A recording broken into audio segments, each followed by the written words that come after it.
반갑습니다. 리트레이닝 센터의 김경훈입니다. 저는 오늘 우리 피트니스와 재활이라고 하는 필드에서 아주 견고한 진으로 자리 잡고 있는 어떤 생체 역학, 바이오미케니칼이라고 하는 패러다임의 변화가 생겨야 된다는 것을 말하려고 나왔습니다.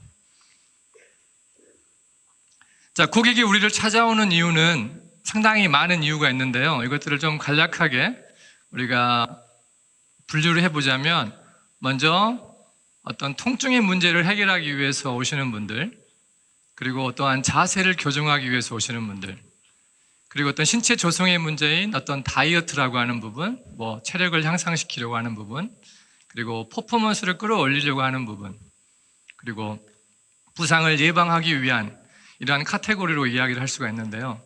이러한 큰 카테고리를 아우를 수 있는 하나의 해결 팩터가 있습니다. 그 팩터는 바로 무엇일까요?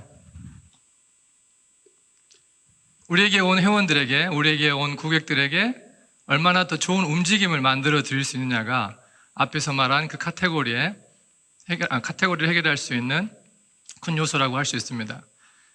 지금 우리가 지금까지 계속적으로 이야기를 해왔을 때 모든 것들이 어떠한 근육적인 부분, 근막적인 부분, 관절에 대한 부분으로 우리가 생각을 하는데, 사실상 우리의 움직임을 만들어내는 데 있어서 그것들은 어떠한 컨트롤할 수 있는 구조들이 아닌 거죠. 그 구조를 컨트롤할 수 있는 것들은 무엇이냐?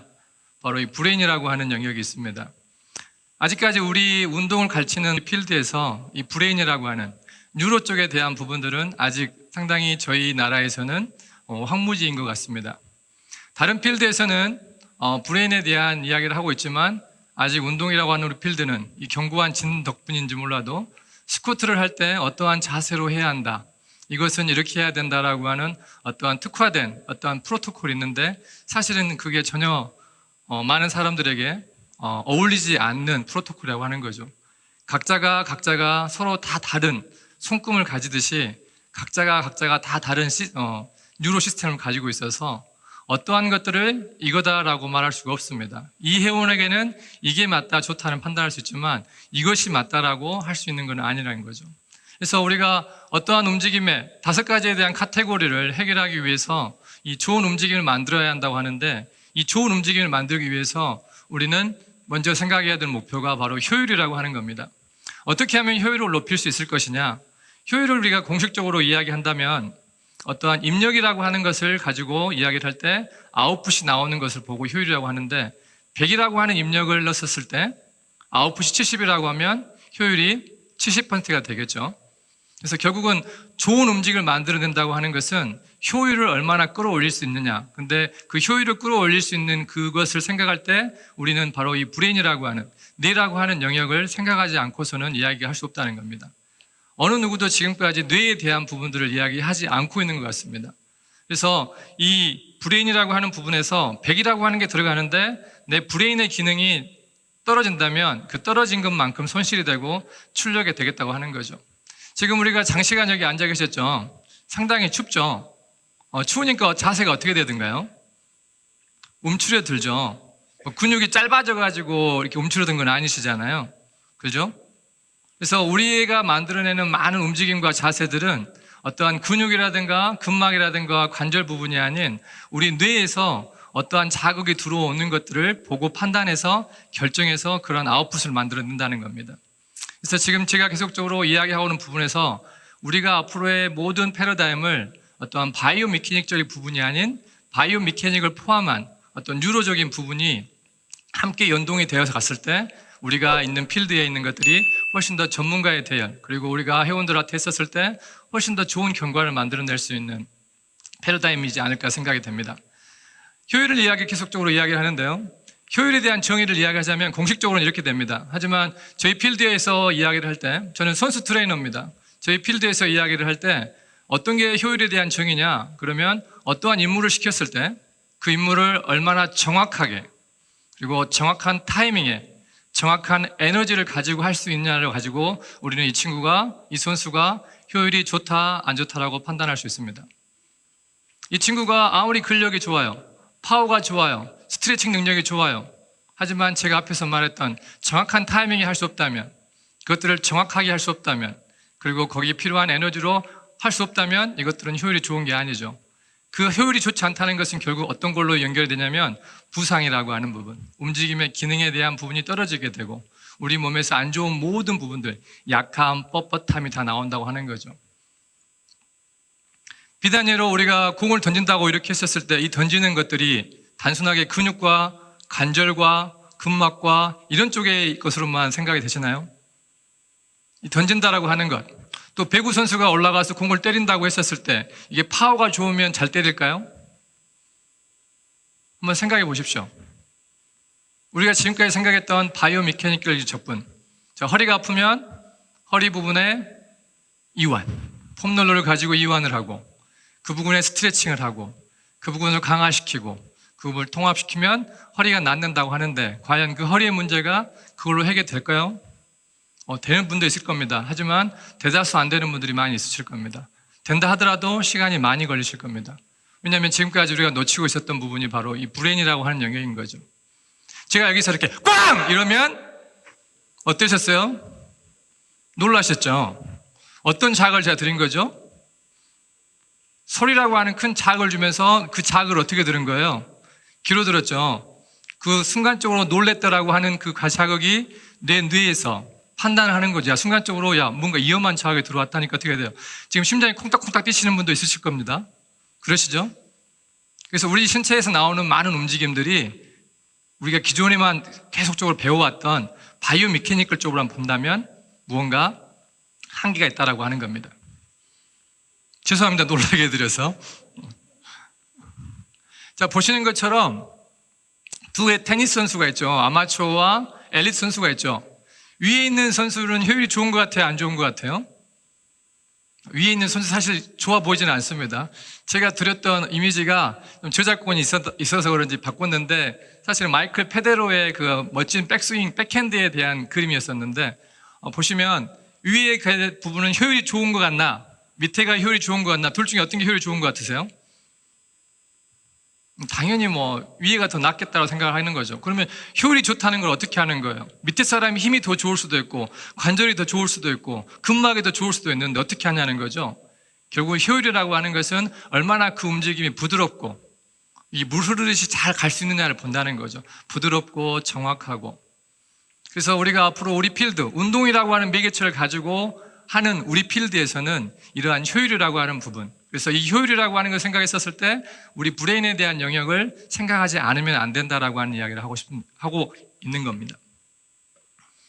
자, 효율을 위한 5가지 요소가 있습니다. 우리가 만약에 효율을 하려고 하면 많은 사람들이 어떻게 효율을 우리가 판단할 수 있죠? 어떻게 하면 좋게 효율을 만들 수 있죠? 라고 하면 우리는 크게 5가지 이야기를 해요. 첫 번째는 완벽한 자세를 이야기합니다. 이 완벽한 자세를 이야기할 때 많은 분들이 오해하시는 부분이 있는데 이 정적인 자세의 완벽한 자세만을 가지고 이야기를 하십니다. 사실은 효율이라고 하는 것은 정적인 자세가 아니라 어떠한 타겟을 내가 때릴 수 있는 정확한 것들을 말하는 게 완벽한 자세입니다. 동적인 모든 부분들을 포함한. 그리고 두 번째, 내가 움직일 때 내 정절, 동적인 정렬을 맞추는 게 효율에 있어서 중요한 두 번째 요소입니다. 세 번째는 내가 무언가 임무를 하고 있었을 때 거기에 알맞는 호흡을 할 수 있다는 것. 그리고 네 번째는 긴장과 이완이라고 하는 것들을 얼마나 균형 있게 만들어내느냐.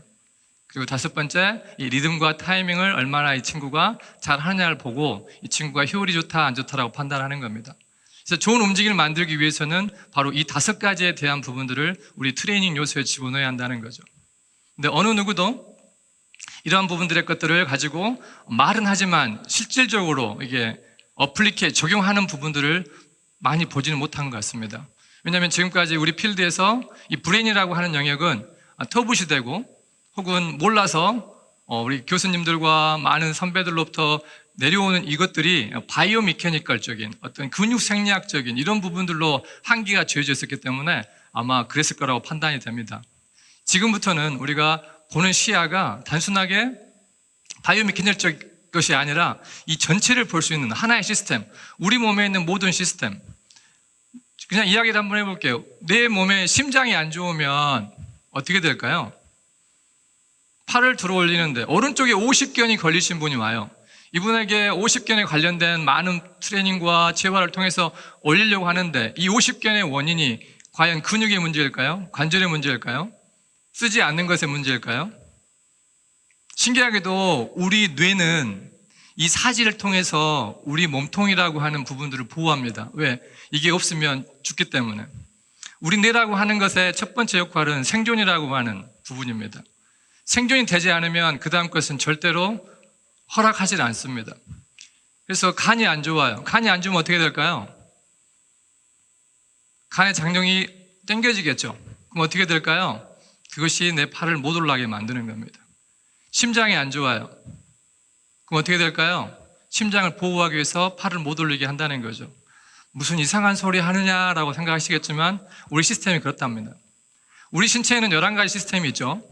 외피계, 근육계, 골격계, 신경계, 심혈관계, 호흡계, 소화계, 내분비계, 림프계, 생식계, 비뇨기가 있단 말이죠. 우리 시스템은 이 11가지 시스템을 가지고 다 돌아가는 하나의 시스템인데 어떤 근육계 하나로 본다, 어떤 골격계 하나로 본다고 하면 문제 해결이 되지 않는다는 거죠. 설령 된다 하더라도 그렇게 효과적이진 않답니다. 오래 가지도 않습니다. 그래서 이 하나의 시스템을 총괄하고 있는 원 시스템이 있습니다. 유일한 원 시스템이. 그게 무엇일까요? 바로 신경계라고 하는 거죠. 뇌를 기반으로 한 이 신경계가 우리 몸의 모든 것을 컨트롤한다는 겁니다.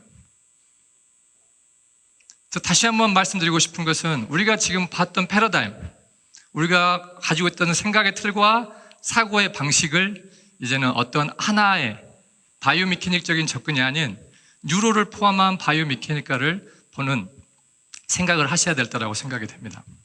자, 효율을 방해하는 2가지 요소가 있습니다. 먼저 감각운동 기억상실증이라고 아시죠? 많이 들어보시고 논란 반사라고 하는 거죠. 이것들이 실질적으로 엄청나게 중요한 겁니다. 우리 움직임을 만들어내는 운동 전문가라고 우리가 이야기를 하잖아요. 그러면 우리는 움직임을 더 좋게 만들어야 되는데 이 움직임을 좋게 만들기 위해서 우리가 제일 먼저 생각하게 될 2가지 요소라고 하는 거죠. 오랫동안 허리가 아프신 분들한테 엉덩이 힘 써보세요 라고 하면은 엉덩이 힘 잘 못 쓰시는 거 기억나시잖아요. 과연 거기를 안 써서 그렇잖아요. 그럼 그 안 쓴 것들이 단순하게 근육으로만 우리가 포커스가 돼 있었잖아요. 사실은 그 안 썼던 것이 어떻게 되어 있는 거예요? 내 머리에서 시작이 됐다는 거죠. 그래서 감각운동 기억상실증이 오신 회원분들에게 어떻게 그걸 살려주게 할 수 있느냐? 내가 나의 뇌를 본다면, 나의 몸을 컨트롤하고 있는 신경계를 본다면 아마 훨씬 더 빠르게 결과를 만들어낼 수 있을 겁니다. 너무 오래 앉아 계셨죠? 저는 항상 강의를 하러 가면 실습을 많이 시키는 강사 중에 하나인데요. 힘드시죠? 한번 느껴볼까요? 다 한번 일어나 보실래요? 한번 일어나 보십시오. 제가 신경계 뉴로 바이오메케니카를 몸으로 경험하게 해드리겠습니다. 제가 또 마지막 시간이니까 뭐 1, 2분 더 추가한다고 해서 뭐 그렇게 바쁠 것 같지는 않습니다. 그렇죠? 자, 우리가 오랫동안 앉아 있었으니까 아마 어깨가 불편하세요. 우리 트렁크 로테이션 한번 해보실까요? 이렇게 트렁크 로테이션. 몸통 한번 회전해 보실래요? 자, 오른쪽과 왼쪽으로 한번 비교해 보세요. 오른쪽과 비교해 보세요. 우리 흉추 가동성이라 해가지고 많은 훈련 하잖아요. 흉추 가동성을 좋게 하기 위해서. 엄청 중요한 부분이죠. 자, 오른쪽 왼쪽을 비교해 보세요. 한 2-3번 왔다 갔다 하면서. 비교해 보셨나요? 그러면 우리는 그 가동성을 좋게 하기 위해서 어떠한 접근을 하죠? 폼롤러로 흉추를 문드리고 그쪽에 관련된 스트레칭을 하고 움직임을 줘서 이러한 패턴들의 운동을 한다는 거죠. 저는 그 부분을 전혀 쓰지 않겠습니다. 자, 모든 분들에게 그 서 있는 상태에서 발을 이렇게 한번 해보십시오. 이렇게 한 상태에서 옆으로 딱 놓고 하나, 둘, 셋, 넷, 5번만 해보십시오. 하나, 둘, 셋. 너무 많이 하지 말고 5번만. 다시 손을 들어 올리고 체크 한번 해보십시오.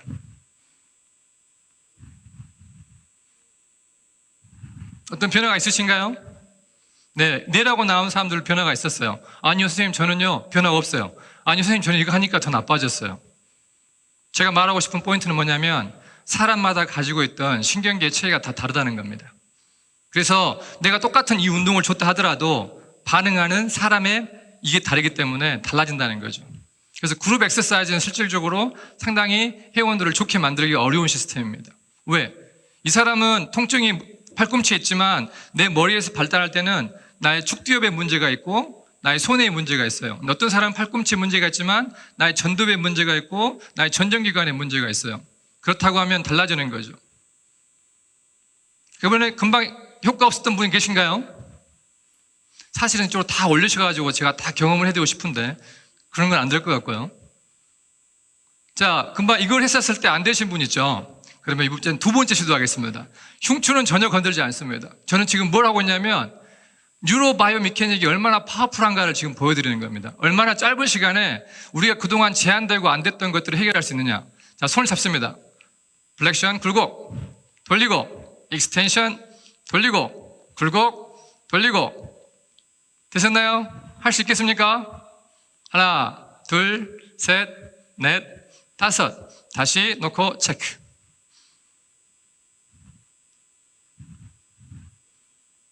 어쩌세요? 효과가 있으신 분도 있고 없으신 분도 있고. 자, 발로 했었을 때 효과 나신 분은 뭐예요? 이분에게는 어떠한 트레이닝을 주는 게 좋은 거예요? 발에 관련된 트레이닝을 줬었을 때 나의 흉추 가동성이 좋아진다는 거죠. 여기에 대한 부분들이 없이 단순히 흉추의 문제라 어떤 사고 트레이에서 흉추면 접근한다고 하면 어떻게 돼요? 해결할 수 없다는 거죠. 앉아주십시오.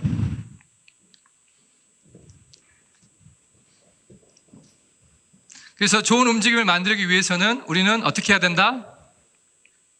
우리 브레인에 대한 펑션을 끌어올려야 된다. 자, 손을 이렇게 돌려보십시오. 이렇게. 한쪽은 잘 도는데 한쪽은 잘 안 되실 겁니다. 그 이유는 뭐예요? 이게 근육이 약해서 그런가요? 이 동작에서 한쪽은 잘 되는데 한쪽이 안 된다고 하면 그쪽에 관련된 손해가 문제가 있는 겁니다. 그쪽에 관련된 손해가 문제 있으면 공을 던질 때도 제구력이 떨어질 것이고 균형이 떨어질 것이고 정확성이 떨어질 겁니다. 근데 우리는 그러한 것도 손이 안 돌리니까 어떻게 돼요? 계속 반복하세요로만 하죠. 어떠한 것, 근육에 대한 부분만, 근막에 대한 부분만, 관절의 정렬에 대한 부분만을 이야기하고 있다는 거죠. 그래서 앞으로 우리가 좋은 움직임을 만들어내기 위한 우리 필드, 피트니스와 재활이라고 하는 필드에서는 어떤 브레인을 놓치지 않고 생각하는 사고의 틀로 바꾸셨으면 하는 바람이 있습니다. 그래서 우리 미래의 피트니스와 재활은 바이오미케닉이라고 하는 패러다임에서 뉴로 바이오미케니컬이라는 패러다임으로 변해야 되고 앞으로 변할 거라고 생각이 됩니다. 이 짧은 시간이었지만 여기 계신 선생님들에게 생각의 거리를 이어는 시간이었으면 좋겠습니다. 감사합니다.